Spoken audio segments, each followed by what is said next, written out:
I remember we listened to Shedeur Sanders' last interview after the Steelers win, and he talked about having a lot of battles and a lot of emotional battles. Even Dion spoke about it too a few weeks after that, and I kind of wanted to revisit some things as some of the suspects were found in the burglary. Obviously, things that we're not going to talk about in this video. You know, Deion Sanders dealing with cancer. You had the draft slide. You had people playing on his phone during the draft, right?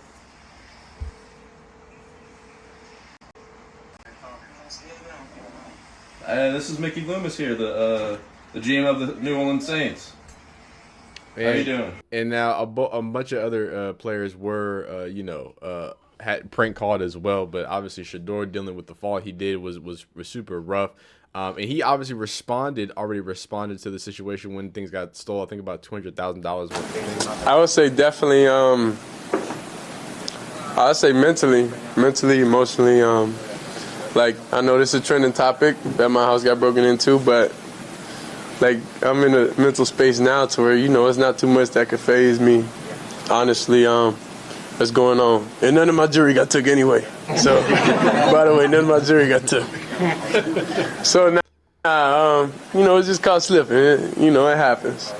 And I don't know if Shedeur was speaking about these different things that he's been dealing with over the year when in relation to what he was speaking of in that post-game interview, right? When he's talking about the battles and different mental things that he had to get through. Maybe there's something bigger at large or at play here, but I think it's hard for, because I spoke about my experience of getting, robbed when I was younger.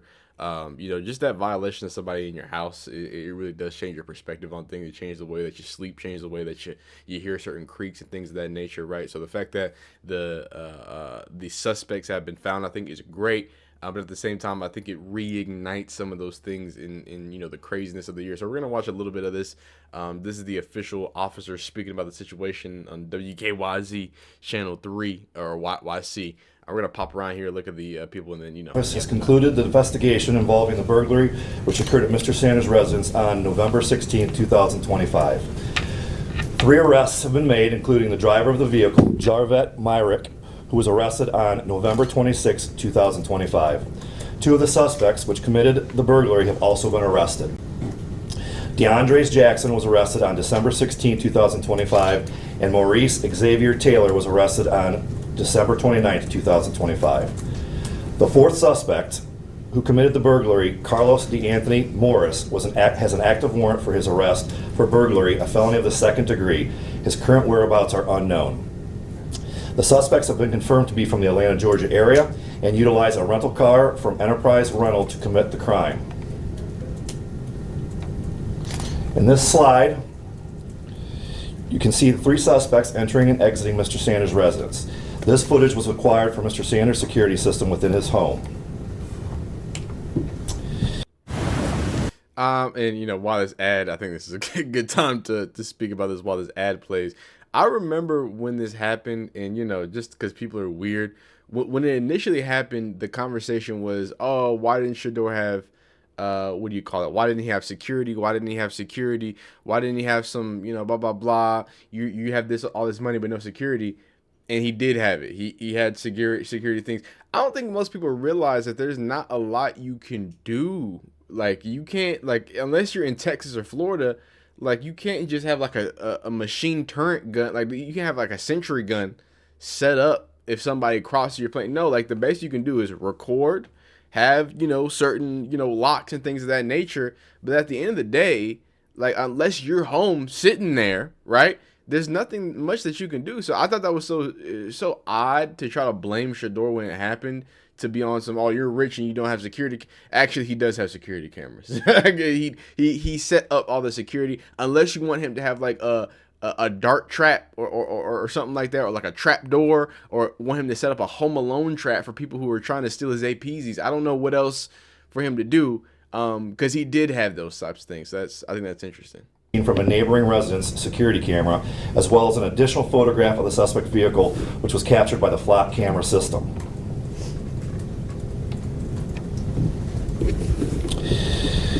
In the 5th slide, the suspects can be seen on security camera footage acquired from the Red Roof Inn located in Medina Township, where the suspects rented a room and stayed the night prior to committing the burglary.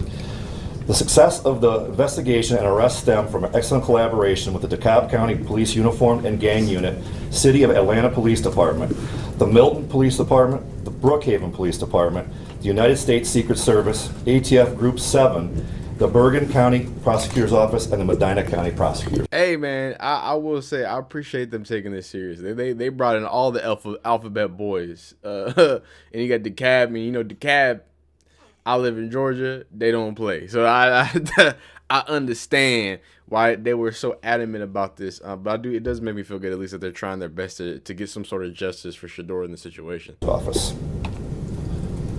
We'll now open the floor up to any questions you may have.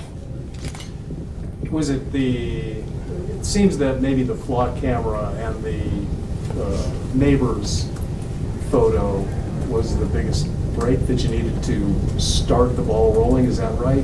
Explain that to us. I'll introduce Detective Rodney Reese. He led the investigation, and he can speak to that a little bit more. Yes, the camera footage from the neighboring house did actually, caught that vehicle. It showed us where we needed to go to with the flock camera. So once we found out where that vehicle hit on that camera, we went to that area and started doing the research and went to different hotels and different things in that area, located them there. And this was a rental car, it wasn't a stolen vehicle? Is that There was a stolen rental car.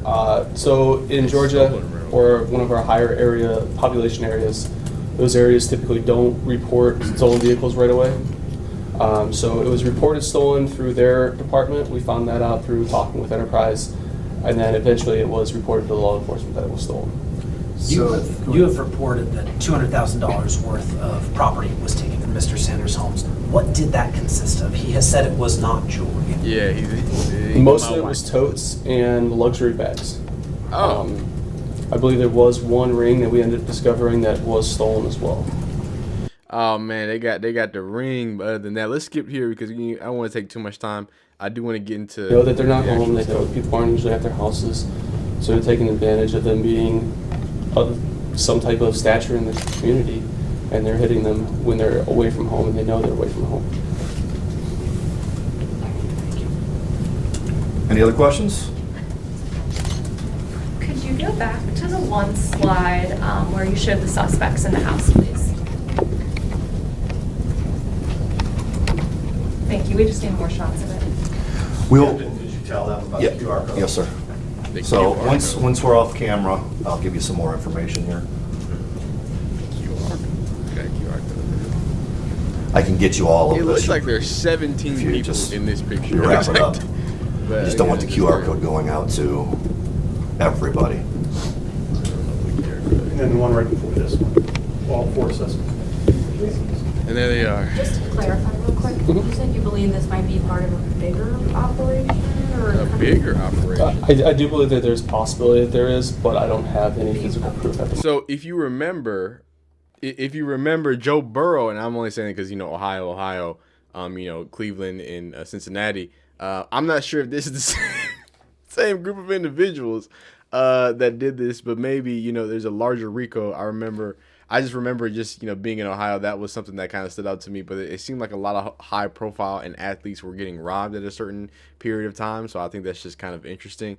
I'm happy that there's something being moved forward, but at the same time, you hate to see these types of things happen. And then in a bigger aspect, you hate to want to live that way. You hate for someone in Shedeur Sanders who has embraced a lot of what Cleveland has to offer, is giving back to a lot of the community. You would hate for him to feel some sort of resentment towards the community, even though you can't, because it's Atlanta's fault, and it's usually Atlanta's fault.